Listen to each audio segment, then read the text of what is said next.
പിണറായി വിജയൻ ഹിന്ദുക്കളെ അപമാനിച്ചു. പിണറായി വിജയൻ മഹാഭാരതത്തെ അപമാനിച്ചു. പിണറായി വിജയൻ ശ്രീനാരായണ ഗുരുവിനെ അപമാനിച്ചു. ഇതാണ് പിണറായി വിജയനെതിരായ വി മുരളീധരൻ്റെയും BJPയുടെയും ചാർജ് ഷീറ്റിലെ അത്യന്തം ഗുരുതരമായ ആരോപണങ്ങൾ. ആരെയാണ് യഥാർത്ഥത്തിൽ അപമാനിച്ചത്? നമുക്ക് നോക്കാം. പിണറായി വിജയൻ മഹാഭാരതത്തെ അപമാനിച്ചിട്ടുണ്ടെങ്കിൽ അത് രണ്ടാം ഊഴത്തിലൂടെ MTയും നടത്തിയിട്ടുണ്ട്. പിണറായി പറഞ്ഞത് മഹാഭാരതത്തിൽ പോലും എന്താണ് ധർമ്മം എന്ന് കൃത്യമായി പറയുന്നില്ല എന്നാണ്. ധർമ്മിഷ്ഠനായ യുധിഷ്ഠിരൻ സ്വർഗത്തിൽ ചെല്ലുമ്പോൾ തനിക്ക് മുന്നേ അവിടെ എത്തിയ ദുര്യോധനനെയാണ് കാണുന്നത്. ധർമ്മത്തെക്കുറിച്ചുള്ള സന്ദേഹമാണ് മഹാഭാരതം പോലും മുന്നോട്ട് വെച്ചിട്ടുള്ളത് എന്ന് പിണറായി വിജയൻ പറയുന്നതിൽ എന്താണ് തെറ്റ്? മഹാഭാരതത്തിലെ ദ്രോണപർവത്തിലെ ഘടോത്കച വധം, കർണൻ്റെ വൈജയന്തി എന്ന വേൽ അർജുനനെ കൊല്ലാൻ മാറ്റിവെച്ചതാണ്.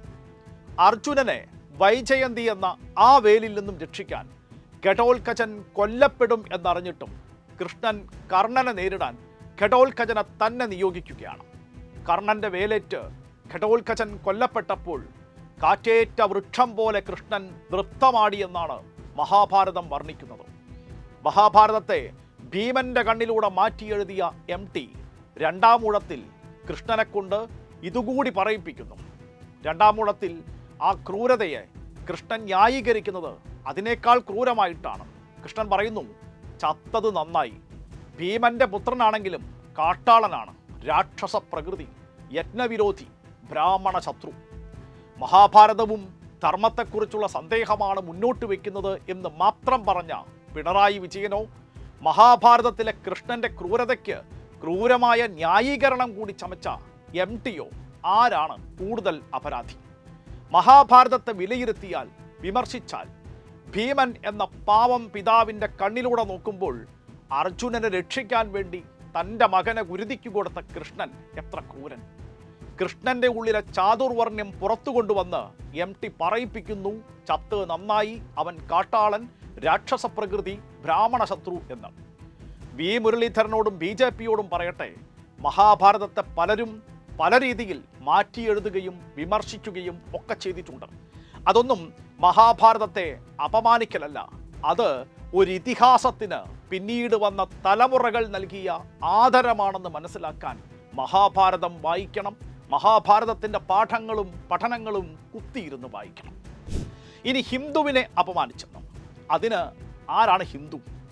65,000 വർഷങ്ങൾക്ക് മുമ്പ് ഇന്നത്തെ ആഫ്രിക്കയിൽ നിന്നാണ് ഇന്ന് നമ്മൾ ഇന്ത്യ എന്ന് പേരിട്ട് വിളിക്കുന്ന ഈ പ്രദേശത്തേക്ക് ആദ്യത്തെ കുടിയേറ്റം സംഭവിക്കുന്നത്. Early Indians, the story of our ancestors and where we came from എന്ന ഗംഭീര പുസ്തകം രചിച്ച ടോണി ജോസഫിൻ്റെ ഭാഷയിൽ ഇവരാണ് ഫസ്റ്റ് ഇന്ത്യൻസ്, അതായത് ഇന്ത്യയിലെ ആദ്യത്തെ പൗരന്മാർ. പിന്നീട് വടക്ക് പടിഞ്ഞാറൻ ഇന്ത്യയിലേക്ക് ഇറാനിലെ സാഗ്രോസ് പ്രദേശത്ത് നിന്നും ഇടയ കാർഷിക സമൂഹങ്ങളുടെ കുടിയേറ്റം സംഭവിക്കുന്നു. ഇതാണ് രണ്ടാമത്തെ കുടിയേറ്റം. ചൈനയുടെ കാർഷിക ഹൃദയഭൂമിയിൽ നിന്നും തുടങ്ങി കിഴക്കൻ ഏഷ്യ വഴി ഇന്ത്യയിലെത്തിയവരാണ് മൂന്നാമത്തെ കൂട്ടർ. ഓസ്ട്രോ ഏഷ്യാറ്റിക് ഭാഷ സംസാരിച്ചിരുന്നവരാണ് ഇവർ. ഇതിൽപ്പെട്ട ഖാസി, മുണ്ടാരി ഭാഷകൾ ഇന്നും വടക്ക് കിഴക്കൻ ഇന്ത്യയിലെ വിവിധ വിഭാഗക്കാർക്കിടയിൽ പ്രചാരത്തിലുണ്ട്. നേരത്തെ ആഫ്രിക്കയിൽ നിന്നും കുടിയേറി പാർത്തവരുമായി ഇറാനിൽ നിന്നും എത്തിയ ഇടയ കാർഷിക സമൂഹത്തിൻ്റെ കൂടിച്ചേരലിൽ നിന്നാണ് മഹത്തായ ഹാരപ്പൻ നാഗരികതയുടെ ഉദയം. അവിടേക്കാണ് മൂന്നാമത്തെ വിഭാഗത്തിൻ്റെ വരവ്. പിന്നീടാണ് ഏകദേശം 4000-ഓളം വർഷങ്ങൾക്ക് മുമ്പ് മാത്രം മധ്യേഷ്യയിൽ നിന്ന്, അതായത് ഇന്നത്തെ കസാക്കിസ്ഥാനിൽ നിന്ന് ആര്യന്മാർ വരുന്നത്. ചരിത്രത്തിലെ 4ാമത്തെ കുടിയേറ്റം.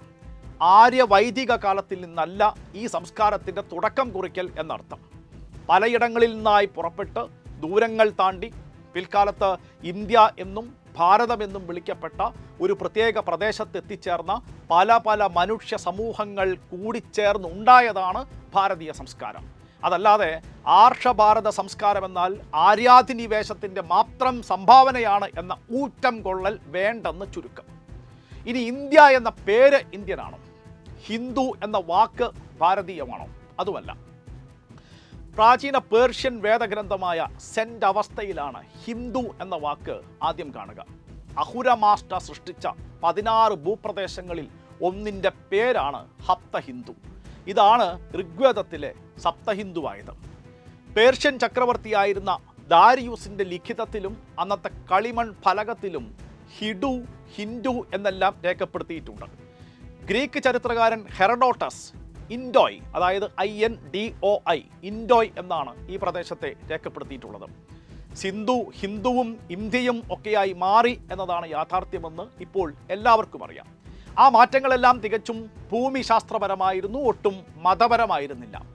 എന്നിട്ടും ഹിന്ദുവിനെ അപമാനിച്ചു എന്ന് ചിലർ പറഞ്ഞു നടക്കുമ്പോൾ മണ്ടത്തരമെന്നല്ലാതെ മറ്റെന്ത് പറയും? ഇനി പിണറായി വിജയൻ ഗുരുവിനെ അപമാനിച്ചുവോ? ഇത്രയും പറഞ്ഞപ്പോൾ അത് മനസ്സിലായില്ലേ? ശ്രീനാരായണ ഗുരുവിനെ പോലെ ചാതുർവർണ്ണ്യത്തിൻ്റെ ജാതി വ്യവസ്ഥയെ ഇതുപോലെ എതിർത്ത മറ്റൊരാളില്ല. ലോകാസമസ്ത സുഖിനോ ഭവന്തു എന്ന ഒറ്റ വരിയിൽ കുഴപ്പമില്ല. എന്നാൽ അതിന് മുൻപുള്ള വരി പ്രശ്നമാണ് എന്നാണ് പിണറായി വിജയൻ പറഞ്ഞത്. ഏതാണ് ആ വരി? വരി മാത്രമാക്കണ്ട, ശ്ലോകം മുഴുവൻ ചൊല്ലാം. സ്വസ്തി പ്രജാഭ്യാം പരിപാലയന്താം ന്യായേണ മാർഗേണ മഹിം മഹീഷ ഗോബ്രാഹ്മണേഭ്യ ശുഭമസ്തു നിത്യം ലോകാസമസ്ത സുഖിനോ ഭവന്തു. അതായത് പശുവിനും ബ്രാഹ്മണനും എന്നും സുഖം ഭവിക്കട്ടെ, അവർക്ക് സുഖം വന്നാൽ ലോകത്തിനാകെ സുഖമായി എന്ന്. ബ്രാഹ്മണൻ്റെ സൗഖ്യത്തിനാണ് പ്രാധാന്യം.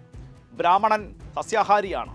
ബ്രാഹ്മണനെ നിലനിർത്തുന്നത് പശുവിൻ്റെ പാലും തൈരും നെയ്യും വെണ്ണയും ഒക്കെയാണല്ലോ. ആയതിനാൽ പശുവിനും സൗഖ്യം ഭവിക്കട്ടെ, അപ്പോൾ ലോകത്തിന് മുഴുവൻ സൗഖ്യമായി എന്ന്. അങ്ങനെ ഇപ്പോൾ ബ്രാഹ്മണനും പശുവിനും മാത്രമായി സൗഖ്യം വേണ്ട എന്നാണ് അന്ന് ശ്രീനാരായണ ഗുരുവും പിന്നീട് രണ്ടാം മൂഴത്തിൽ MTയും ഇന്നലെ ശിവഗിരിയിൽ പിണറായി വിജയനും പറഞ്ഞത്. വായിക്കുകയും ചിന്തിക്കുകയും ചെയ്യുന്നവർക്ക് പിണറായി വിജയൻ പറഞ്ഞതിൽ ഒരു തെറ്റും കാണാനാകില്ല. മുരളീധരന് അത് തെറ്റായി തോന്നിയത് മുരളീധരൻ്റെ മാത്രം പ്രശ്നമാകാം. ശ്രീനാരായണ ഗുരു എഴുതിയതൊക്കെയും ഒരിക്കൽ കൂടി എടുത്ത് വായിച്ചാൽ തീരുന്ന പ്രശ്നമേ മുരളിക്കുള്ളൂ. മുരളീധരൻ അതിന് സമയം കണ്ടെത്തുമെന്ന് നമുക്ക് പ്രതീക്ഷിക്കാം.